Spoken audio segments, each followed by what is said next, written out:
What's up guys? Nashti here and welcome back to my channel.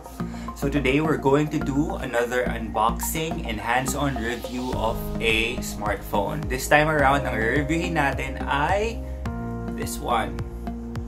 Ang Xiaomi Redmi Go. So, there. Yan siya, guys. So, I got this one from Lazada Philippines. Ang original price niya is 3,990 pesos, but since there was a sale, I got it for 3,490 pesos only. So, ayan. Excited na akong i-unbox siya. So, ano pang hinihintay natin? Huwag na natin patagalin pa. Let's get down to business because it's about to get nasty. Isang paalala, ang video na ito ay hindi katang-isip lamang. Ito ay pinag-isipan na talagang pinaghirapan. Kaya huwag kalimutang i-like at mag-subscribe sa aking YouTube channel. I-follow mo namin ako sa Facebook, Twitter at Instagram.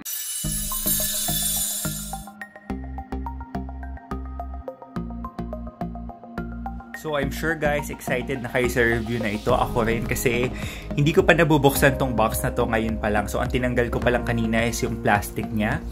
So as you can see dun sa front part ng box, ayan, nakita niyo yung logo niya ng Xiaomi and then yung name niya, Redmi Go. On the right side, ganun lang din, nakalagay Redmi Go and it says on the top, global version. On the left side, same, Redmi Go, global version. Walang nakalagay dito. Wala ding nakalagay dito. So, let's go to the back part. So, sa back part, makikita mo yung some specifications of the phone. So, let's open it. Ayan. So, ayan. So, sa harap, same ko. Ano yung nakasulat na specs niya sa box, yun din yung nakasulat na specs niya dito sa sticker sa harap. And at the back, sinasabi niya na, ayan, yung dual SIM niya at yung kanyang micro SD card. So, dito muna siya sa tabi. Tingnan natin kung ano pang laman. So, eto. Yung kanyang charger, feeling ko sobrang bagal nito mag-charge kasi parang nakalagay dito ang output lang niya is 5 volts 1A. So yeah, I think this is like a regular slow charger. So mayroon siyang kasamang USB cable and I think that's it. Wala na siyang ibang laman guys. So ito lang yung laman niya. So balik na natin siya kasi so excited ko naman talaga gagamitin tong mga to. So, buksan natin to. So, ayan. Mayroon siyang SIM ejector tool dito. So, when you open it, ayan. May user guide. Napakatipid, guys. Ito lang yung laman. Sabagay, what do you expect for a phone na talagang sobrang mura na? So, ayan. Nakalagay lang yung mga certain ports and buttons niya. Yung about the SIM card. Like, mga safety information. And that's it. Wala nang ibang nakalagay, guys.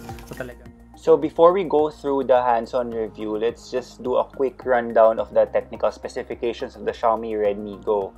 So meron siyang 5-inch IPS LCD of 720p HD resolution with a 16:9 aspect ratio.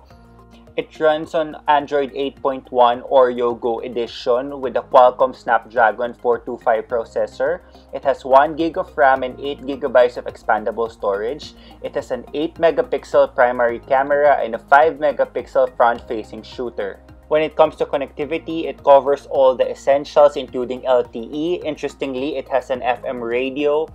Unfortunately, it still has the old micro USB 2.0 port. Good thing it has a 3.5mm audio jack and a large 3000 mAh battery.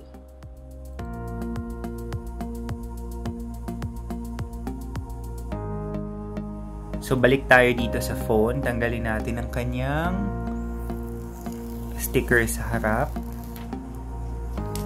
Huwag na natin tanggalin yung sticker sa likod kasi wala naman tayong gagawin sa likod na part. So tingnan muna natin ang kanyang build quality. So, it's very light and I like it kasi guys, it's very handy. It's, I think, very pocketable. Hindi katulad ng mga phones ngayon na nasa 6 inches pataas ang display. This one is small. It has 5 inches of display. Yung bezels niya, obviously, hindi siya yung bagong aspect ratio ng mga phones na 18.5 or 19.5:9. So, ito ay yung typical na 16:9 na aspect ratio. So, ayan, nakita niyo yung ring light. So, it's made of plastic. It's a bit, parang medyo glossy, pero parang hindi naman siya maging fingerprint magnet. We have here the camera, and the LED flash. We just have the power button, the volume buttons, microphone. This is the 3.5mm jack. This is another microphone. These are the speakers, and then the micro USB 2.0 port. Siguro sana ginawa na lang nila tong USB-C para mas ma-future proof mo yung phone kasi hindi na uso talaga si micro USB. So, and then below we have like yung mga buttons. So, let's turn it on.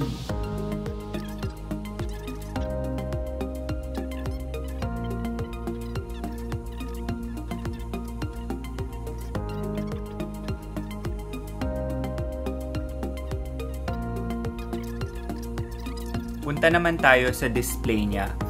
It has a 5-inch IPS LCD na screen. So, LCD siya, hindi siya AMOLED or OLED. Normally, yung mga LCD screens, they tend to be brighter. But I think, itong Xiaomi Redmi Go, kung titingnan mo siya, nakasagad, I think, yung brightness natin. So, if I put it sa lowest setting, it's still not like totally dark. Can still see the screen.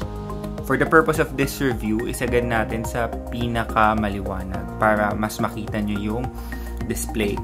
For a phone of this price, I think sobrang okay tong display niya. I mean, like, tingnan mo yung viewing angles. Like, hindi siya masama at all. Like, even if I tilt it this way or that way, nakikita mo pa din yung screen niya ng maayos. Again, since this is a budget phone, hindi siya nilagyan ni Xiaomi ng any protection, yung glass niya. So, wala siyang mga Gorilla Glass or Dragon Trail or kung ano pa man. So, I suggest kung gagamitin mo siya, bumili ka ng screen protector or tempered glass. Also guys, 720p HD yung resolution niya. So, for a budget phone, sobrang okay siya kasi with a 5-inch screen, 294 pixels per inch. So, that's very commendable for a phone of this price. Kasi, like, yung mga ibang mga brands na nag-o-offer ng mga budget phones, normally, ang mga resolution nila hindi umaabot ng HD. Or kung HD man, sobrang laki naman ng screen niya. Like, for example, more than 6 inches na talagang nagsasuffer yung pixel density. So, ngayon, pag tinignan mo yung phone ng mas malapit sa mukha mo, makikita mo talaga yung mga tuldok-tuldok, yung mga pixels. So, for this one, wala akong issue with the screen or the display. So, as for its processing power naman, it is powered by a 64-bit Snapdragon 425 quad-core processor with Adreno 306 GPU. So, basically, it's a chipset or it's a processor for lower-end smartphones. And I think fitting naman siya for this device kasi, di ba, budget device naman to. Couple it with 1 GB of RAM and 8 GB of expandable storage. So, pwede mo i-expand yung storage niya ng up to 128 GB through a micro SD card. Okay guys, so sasabihin nyo napakaliit ng 1 GB of RAM at 8 GB of storage. The thing is, this phone runs on Android Go. So, Android Go is like a light version of the Android OS. So, basically, even yung mga apps na naka-pre-installed dito ay mga Go version. Like, may Go version si Google Assistant, may Go version si Gmail, may Go version si Maps. So, even yung Facebook app na pre-installed, it's Facebook Lite. So, I think in general, naka-design tong software niya for this kind of hardware. So, I don't think makakaranas ka ng stuttering and lags like in other phones na mayroong similar specs kasi nga ito Android Go. It's a stock version of Android na ginawa pang lighter. Unlike dun sa iba, they run on the full version of Android. So talagang hirap at nagsastruggle yung processor niya at yung GPU.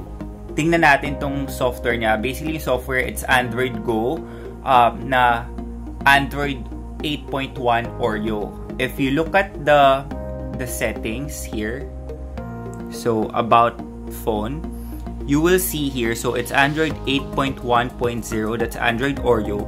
Ang security patch niya ay January 1, 2019. So, updated siya guys, kasi Feb pa lang naman ngayon. So, hopefully, kung hindi man i-update ni Xiaomi to Android Pie na Android Go version itong Redmi Go, sana i-update man lang niya tong security patch para alam mo yun, alam mong secure tong device na ginagamit mo.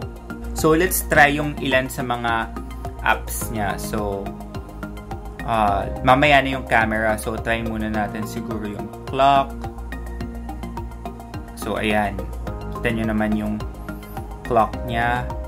So, may alarm, timer, stopwatch. I-try natin tong mga music player, tong video player. So, yung music. So, nag-save ako ng isang music dito. Let's play it.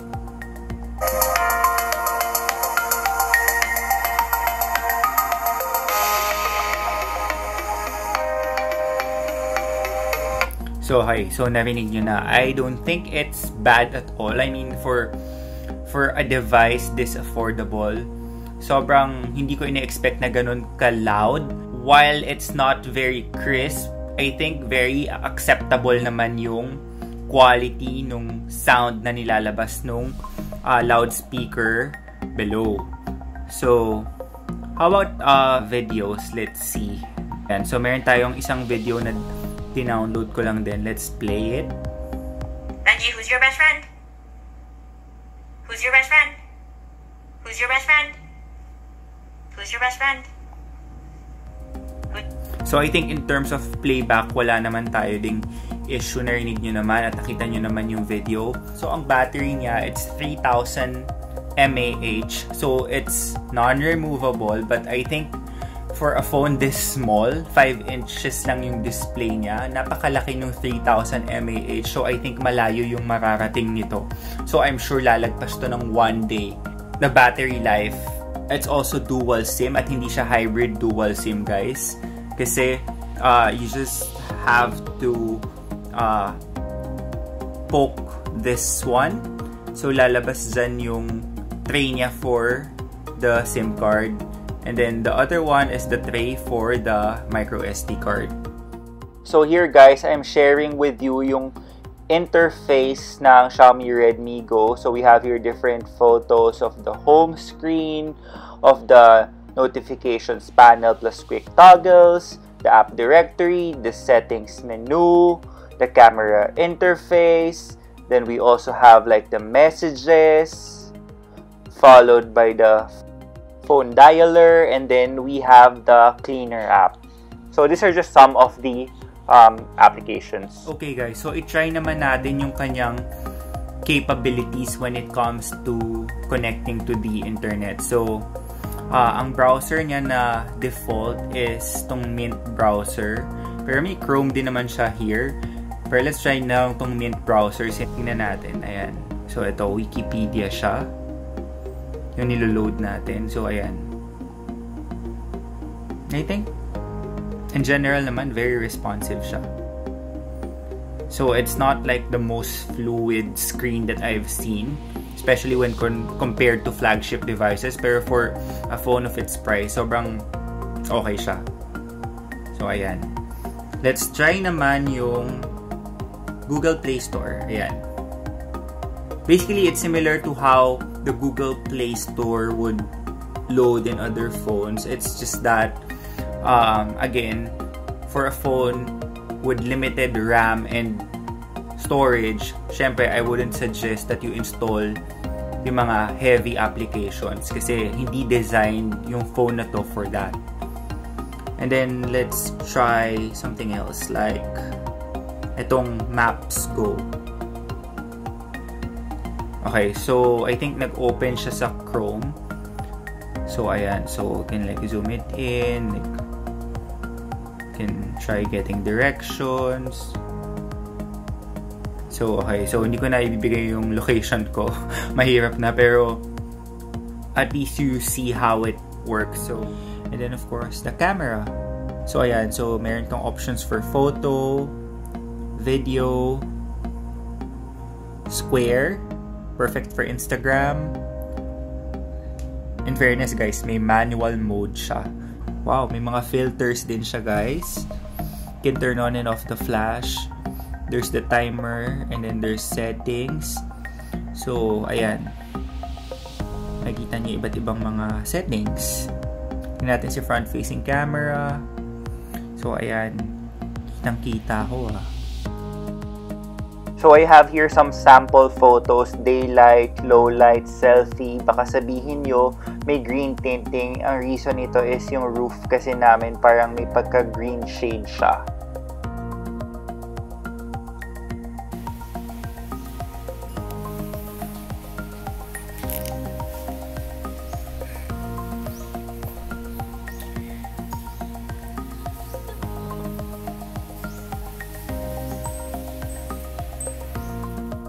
So, if you ask me guys what I like and didn't like about this phone, I think napakadali nung isasagot ko. In fact, magpo-focus lang ako dun sa hindi ko nagustuhan. Hindi nga to parang really negative. It's more of nitpicking na kasi sobrang mura ng phone. So, what do you expect? Hindi ka pwede mag-expect ng features ng isang 10,000 peso phone sa isang phone na wala pang 4,000 pesos. So, what I didn't like and sana pinag-isipan din ni Xiaomi before niya ni-launch, siguro itong bottom side niya, yung port niya, kasi it's USB 2.0. They could have added like a USB-C port para na future-proof nila yung smartphone. And another thing, sana instead na ni-launch nila to on Android 8.1 Oreo Go Edition, sana ginawa na nila ding Android Pie na Go Edition para, alam mo yun, may future-proofing yung phone. But other than that, wala akong masabi. From display to camera, both front and back, to loudspeaker, to fluidity ng OS, build quality, screen display, battery, as in, wala akong masabi. Like, hands down, sobrang gandang phone nito for its price. Sobrang affordable, and I even think na durable siya kasi nga, normally guys, yung mga plastic phones, sila yung mas nakaka-withstand ng mga dents and mga pagkadurog kasi first magaan sila at hindi pag tumama sila sa something hindi sila madaling nagagasgas. So para kanino nga ba tong Xiaomi Redmi Go na phone? I think this is perfect for first time smartphone users, like particularly mga gumagamit ng mga feature phones, so gusto nila mag-upgrade. So this is a good phone to start with. For others, it could serve as a good backup phone while obviously hindi niya kaya mag-store ng sobrang daming multimedia, mga heavy na mga apps like for example PUBG or Fortnite. Hindi niya kaya i-play yun definitely given its very modest specs. It compensates naman sa ibang bagay kasi nga most of the apps that it can run are yung mga Go Edition din. So kaya very fluid naman sila when you open them and you operate them on this phone. So, as I've said, napakadaling i-recommend itong phone na to. Kudos to Xiaomi for releasing this phone to the market. Even in 2009, kaya nitong tapatan yung mga features ng mga phones na at least 2,000 pesos higher than its suggested retail price. So, again, this is not a sponsored video. I wasn't paid to review this. I bought this phone using my own money. So, kung ano man yung sinabi ko dito, talagang it comes from the heart. And I would easily give this phone a rating of 4.5 out of 5 stars. That's very high, but that's basing it on its price and the market that it's, competing on. So, there you have it guys, the Xiaomi Redmi Go. So, sana guys na-enjoy nyo yung aking ginawang hands-on review and unboxing itong Xiaomi Redmi Go. Ito yung first time na ginawa ko to na bumili talaga ako ng cellphone just for the sake of having something to review. I know magasto siya.